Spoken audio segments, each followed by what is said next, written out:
Sinha hot அல்லது சிங்கக்கோட்டை என்று அழைக்கப்படும் கோட்டை மகாராஷ்டிராவில் புனே பட்டணத்திற்கு அருகில் உள்ளது.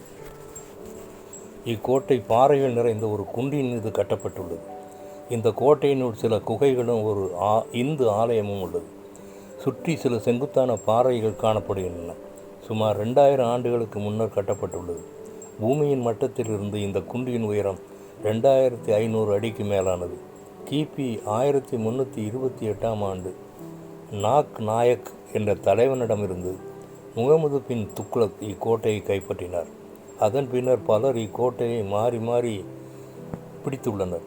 1670ஆம் ஆண்டு சிவாஜியின் தளபதி டான்ஜி என்பவரது தலைமையில் உடும்பு என்ற பிராணியின் உதவியுடன் செங்குத்தான பாறைகளில் ஏறி இக்கோட்டையை கைப்பற்றினர். அப்பொழுது மிக பயங்கரமான ஒரு யுத்தம் நடந்தது. அதில் டான்ஜி மரித்து போனார். அப்பொழுது சிவாஜி, நாம் கோட்டையை பிடித்து விட்டோம், ஆனால் சிங்கத்தை இழந்து விட்டோமே என்று உள்ள முருகி கூறினார். ஒரு பட்டணத்தின் கோட்டையை பிடிப்பது வெற்றியின் சின்னம். நாம் பல வெற்றிகள் அடையலாம், ஆனால் நம் மனமாகிய கோட்டையை நம்மால் அடக்கி ஆள முடிகிறதா? அப்படி மனதை அடக்கி வெற்றி கொள்கிறவன் தான் உத்தமன் என்று வேதம் கூறுகிறது. சங்கீதம் 71:3. நீரே என் கண்மலையும் கோட்டையுமாயிருக்கிறீர். Psalm 71:3. You are my rock and my fortress. One song. உதவி வரும் கண்மலை நோக்கி பார்க்கின்றேன், வானம் வையம் படைத்தவரை நான் பார்க்கின்றேன். உதவி வரும் கண்மலை நோக்கி பார்க்கின்றேன், வானம் வையம் படைத்தவரை நான் பார்க்கின்றேன். கர்த்தர் என்னை காக்கின்றார், எனது நிழலாய் இருக்கின்றார்.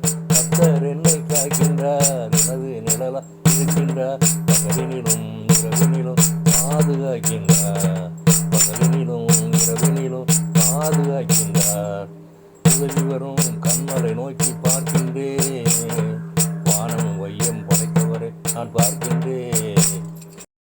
கர்த்தர் என்னை காக்கின்றார், எனது நிழலாய் இருக்கின்றார். பகலினிலும் இரவினிலும் பாதுகாக்கின்றார். பகலினிலும் இரவினிலும் பாதுகாக்கின்றார். உதவி வரும் கண்மலை நோக்கி பார்க்கின்றேன், வானம் வையம் படைத்தவரை நான் பார்க்கின்றேன். ஜெபம். எங்களை நேசிக்கிற நல்ல பிதாவே, என்னை உம்முடைய சமூகத்திலே தாழ்த்தி ஒப்புக் கொடுக்கிறேன். நானும் என் மனதை அடக்கி வெற்றி கொள்ள உத்தமனாய் வாழ கிருபை புரிய வேண்டும் என்று யெகோவா மேசியா நாமத்தில் கெஞ்சி மன்றாடுகிறேன். பரிசுத்த பிதாவே, ஆமேன்.